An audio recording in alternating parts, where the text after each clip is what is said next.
সান্তাবেড়ে গ্রাম হাওড়া জেলার অন্তর্গত দেউলটির কাছে রূপনারায়ণ নদীর তীরে অবস্থিত এই ছোট্ট গ্রামটি মূলত বিখ্যাত এক মহাপুরুষের বসত ভিটের জন্য। এই বসত ভিটেতে তিনি তার জীবনের শেষ 12টি বছর কাটিয়েছিলেন। তিনি আর কেউ নন, অমর কথাশিল্পী শরৎচন্দ্র চট্টোপাধ্যায়। আজকে আমরা এই বসত ভিটের প্রতিটা ঘর ঘুরে দেখব আর এর ইতিহাস সম্পর্কে জানব।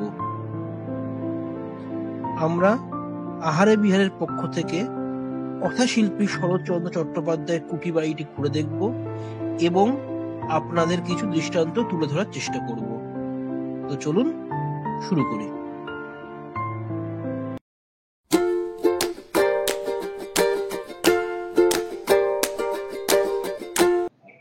গুড মর্নিং বন্ধুরা, আজ শনিবার সকাল 9টা। আজকে আমার ছুটির দিন। আজকে অনেক দিন পর আজকে আমরা সপরিবারে ঘুরতে বেরোলাম। মাঝখানে যা গরম পড়েছিল এর মধ্যে আর ঘুরতে বের হয়ে ওঠেনি। আজকের গরম কমতে সবাই মিলে তাই আজ বেরিয়ে পড়লাম আপনাকে একটা নতুন জায়গা দেখাতে। জায়গাটা হচ্ছে সান্তাবেড়ে গ্রাম, দেউলটিতে হাওড়াতে হয়। আজকে আমরা বাই কারে যাচ্ছি আর সারাটা দিন লাগবে আজকে যেতে। তাই চলুন। আর এই সান্তাবেড়ে গ্রামের প্রধান আকর্ষণ শরৎচন্দ্র চট্টোপাধ্যায়ের বসত ভিটে। সেই বসত ভিটে আপনাদের দেখাবো, তার সঙ্গে আর যা যা সাইড সিন আছে সেগুলো আপনাদের দেখাবো। চলুন এক করে আপনাদের দেখাতে শুরু করি। চলুন। আমরা যাত্রা শুরু করলাম হালিশহর থেকে। সেখান থেকে ঈশ্বরগুপ্ত সেতু পেরিয়ে মগরা রাস্তা ধরে দিল্লি রোডে উঠলাম। কিছুক্ষণ পরেই খুব খিদে পেয়ে যাওয়ায় আমরা বৈদ্যবাটির কাছে একটি ধাবাতে গাড়ি দাঁড় করালাম।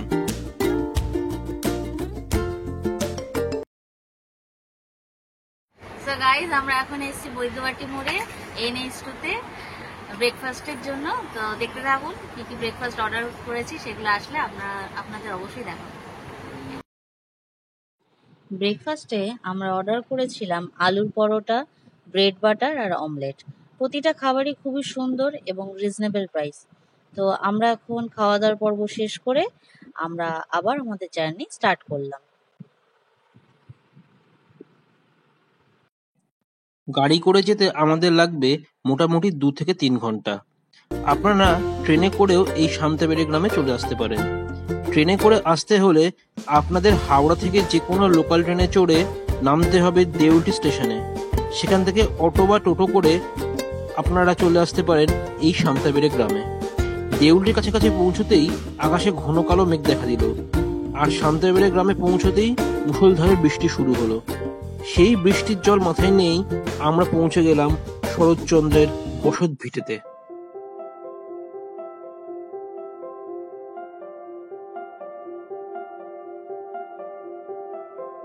প্রসঙ্গত বলে রাখি, শরৎচন্দ্রের এই বসত বাড়িটি সকাল 10টা থেকে 12টা এবং দুপুর 3:30 থেকে বিকেল 5:30 পর্যন্ত খোলা থাকে। তাই যখন আপনারা আসবেন টাইমটা একটু দেখে আসবেন।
অনেক ঝড় বৃষ্টি পেরিয়ে অ্যাটলিস্ট অপরাজেয় কথাশিল্পী শরৎচন্দ্র চট্টোপাধ্যায় বাড়িতে এসে পৌঁছেছি। আজকে দেখাচ্ছে এক একটা ঘর, এক একটা জায়গা আপনাদের খুঁটি খুঁটি দেখাবো যতটুকু পারি সম্ভব, কারণ বাইরে প্রচন্ড বৃষ্টি পড়ছে। তো চলুন দেখি এনারা যারা রয়েছেন, যারা এখানে দেখাশোনা করেন, জিজ্ঞেস করি কি কি রয়েছে না রয়েছে, তারা সব কিছু এক এক করে আপনাদের বলবে। যেখানে তিনি তার নিজের জীবনের শেষ 12টা বছর কাটিয়েছেন এই বাড়িতে। তো চলুন এই বাড়ির প্রতিটা জায়গায়, প্রতিটা ঘর, এখানকার যারা রক্ষণাবেক্ষণ করে তাদেরকে জিজ্ঞেস করি তাদের এবং কি কি রয়েছে তাদের ইতিহাস সম্পর্কে একটু জানি। চলুন। বলছি আপনারা একটু নামটা বলবেন আপনার? দুলাল মান্না। এই বাড়ি দেখাশোনা করছি 60 বছর। হ্যাঁ, ওর নাতি জয় চট্টোপাধ্যায় আমাকে রেখেছে। আচ্ছা। এই ঘরটা আসুন, এটা লিখতেন, এটা ওনার লেখার ঘর ছিল। সামনে চেয়ারটা লক্ষ্য রাখুন, চেয়ারটা বসতেন, টেবিলে খাতা রাখতেন, আর সোজা দিয়ে জানলাটা দেখতেন, জানলাটা খোলা থাকতো। আগে বাঁশগাছ পাঁচিলটা ছিল না, রূপনারায়ণ নদী খেতে বইত। 2 নম্বর রাখে লক্ষ্য রাখুন, ওনার জুতো আছে। ইজি চারে কনে লক্ষ্য রাখুন, ওনার লাঠি। আর ইজি চারে নিচে যে মৃত্যু শয্যা ছবিটা দেখছেন, শরৎচন্দ্রের গীতার পক্ষে স্ত্রী হিরণময়ী দেবী। শরৎচন্দ্রের মৃত্যুর পরও উনি এই বাড়িতে 23টা বছর কাটিয়েছিলেন। বন্ধুরা, এখন যে ঘরটি দেখতে পাচ্ছেন সেটি শরৎচন্দ্র চট্টোপাধ্যায়ের বৈঠকখানা ছিল। এখানে বিপ্লবীরা মিটিং করতেন। সেই বিপ্লবীদের মধ্যে নেতাজি সুভাষচন্দ্র বসু, ডক্টর দেশবন্ধু চিত্তরঞ্জন দাশের মতো ব্যক্তিত্বরাও রয়েছেন। চলুন এই ঘরটি সম্পর্কে আরো বিস্তারিতভাবে আমরা জেনে নিই। এই বসে বিপ্লবীদের মিটিং হতো। ডান দিকে একটা ঘড়ি চলছে, লক্ষ্য রাখুন 100 বছর আগের ঘড়ি। একদিন দম দিলে 7 দিন চলবে। কনে লক্ষ্য রাখুন, ওটা গড়গড়া তামা খেতেন। তার পাশে ওটা ভালসে রেডিও। আলমারিতে যে বইগুলো দেখছেন উনি পড়তেন। আর ওই সাদা ফ্রেমে পাশে যে বাঁধানো ছবি, শরৎচন্দ্রের নাতি নাতবইয়ের ছবি।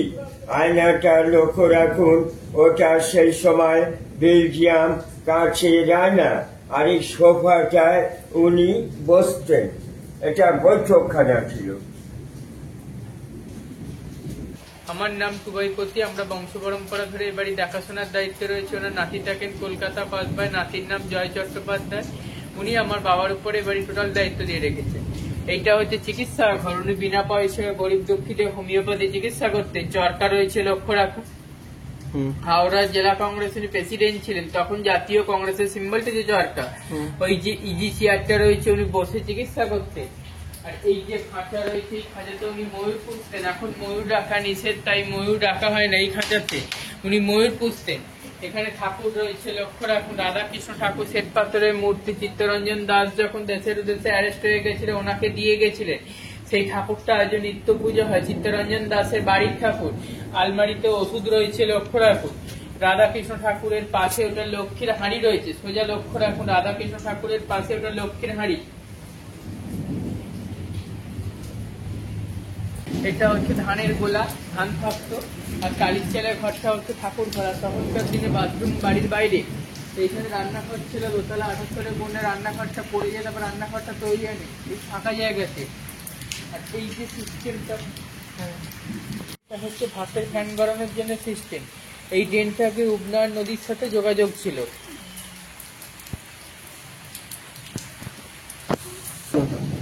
এইটা হচ্ছে বিপ্লবীদের সেই পালিয়ে যাওয়ার রাস্তা, গোপন রাস্তা, ব্যাকডোর, সবুজ রঙের গেট। ওপরে ওনাদের বেডরুম রয়েছে, দেখে আসুন, ওপরে আলো জ্বলছে, বেডরুম রয়েছে।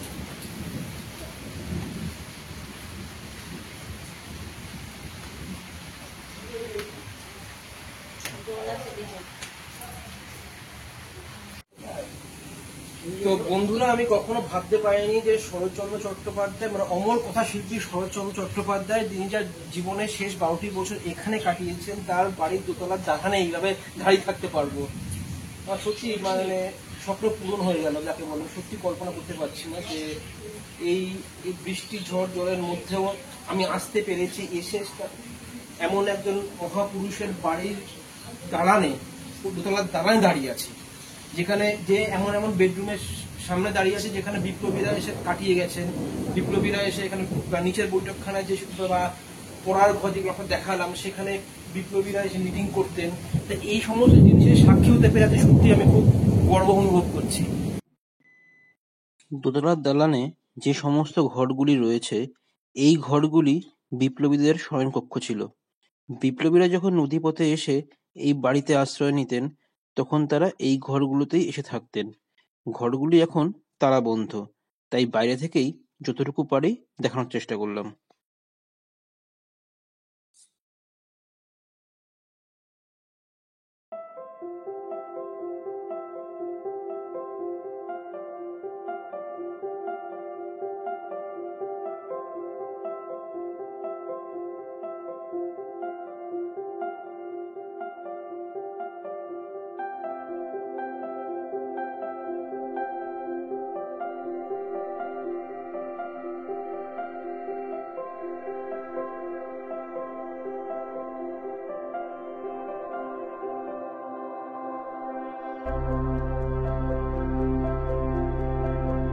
এটা রামের সুমতি গল্পের পেয়ারা গাছ ছিল, এটা নয়, এটা সিমেন্টের টাইপ ছিল। ওই যে পেয়ারা গাছে গোড়ায় লক্ষ্য রাখুন একটুখানি শুকনো আছে, ছাতাটা অনেকের দিন তবে গাছটা দেখতে পাবে। ওই গাছটা সামনে পেয়ারা গাছটা গোড়া আছে, লক্ষ্য রাখুন। আর সামনে যে পুকুরটা দেখছেন, এই পুকুরে দুটো মাছ পুষেছিলেন কার্তিক আর গণেশ নাম দিয়েছিলেন। উনি দুপুরে যখন খেতে যেতেন মাছগুলোকে ডাকতেন। কার্তিককে ডাকলে কার্তিক আসত, গণেশকে ডাকলে গণেশ আসত। রামী সুমতি ওই মাছ দুটো এই পুকুরে থাকতো। বন্ধুরা, ওনার বাড়ির সামনের এই পুকুরটিকে ঘিরে একটি গল্প রয়েছে। শরৎচন্দ্রের রামের সুমতির গল্পে যে মাছ দুটোর উল্লেখ রয়েছে, সেই মাছ দুটো এই পুকুরে থাকতো। উনি মাছ দুটোকে পুষেছিলেন এবং নাম দিয়েছিলেন কার্তিক ও গণেশ। উনি যখন দুপুরে এসে খেতে দিতেন, তখন কার্তিককে ডাকলে কার্তিক চলে আসতো, আর গণেশকে ডাকলে গণেশ চলে আসতো। এই কথাশিল্পী শরৎচন্দ্র চট্টোপাধ্যায় সম্পর্কে আর একটু ইনফরমেশন এনার কাছ থেকে নেব। তো বলুন দাদা। শরৎচন্দ্রের জন্ম হচ্ছে দেবানন্দপুর, হুগলি। ওখানে পড়াশোনা করে মামার বাড়ি চলে গেলেন, পড়াশোনা করতেন বিহার ভাগলপুর। ভাগলপুর থেকে চাকরি করতে চলে গেলেন বার্মায়। প্রথম পক্ষে বিয়ে করেন বার্মায়, শান্তি দেবী নাম ছিল। ওখানে একটা ছেলেও হয়। ছেলে স্ত্রী একই সঙ্গে প্লেগ রোগে মারা যান। মারা যাওয়ার পর ওখানে অভয়া শ্রীকান্ত পথের দাবি লিখলেন। পথের দাবি ইংরেজ গভর্নমেন্ট ব্যান করলো। পথের দাবি সব্যসাচী হচ্ছে রাসবিহারী বসু। ওখান থেকে চলে এলেন ভাড়া বাড়ি হাওড়া বাজে শিবপুর, বিকে পাল স্কুল অলকার সিনেমার পেছনে। এই বাড়ির থেকে পাশের গ্রাম গোবিন্দপুর। শিবপুরে যখন আসতেন দিদির বাড়ি আসতেন, নদীটা দেখে জায়গাটা পছন্দ হয়ে যায়। 1923 সালে জায়গাটা কিনলেন, 1925 সালে বাড়িটা তৈরি করেন, আর 26 থেকে 38 অব্দি এই বাড়িতে কাটিয়েছেন। বন্ধুরা, আমরা অমর কথা শিল্পী শরৎচন্দ্র চট্টোপাধ্যায়ের জীবনের নানা অজানা দিক সম্পর্কে জানলাম। দেখলাম ওনার লেখার ঘর, ওনার ব্যবহৃত সমস্ত জিনিসপত্র, ওনার বৈঠকখানা যেখানে বিপ্লবীরা মিটিং করতেন। যে জিনিসটা দেখা বাকি ছিল সেটা হলো ওনার সমাধি। এই সমাধি দেখা শেষ করেই আজকে আমরা আমাদের এই বিশেষ পর্বটি শেষ করব।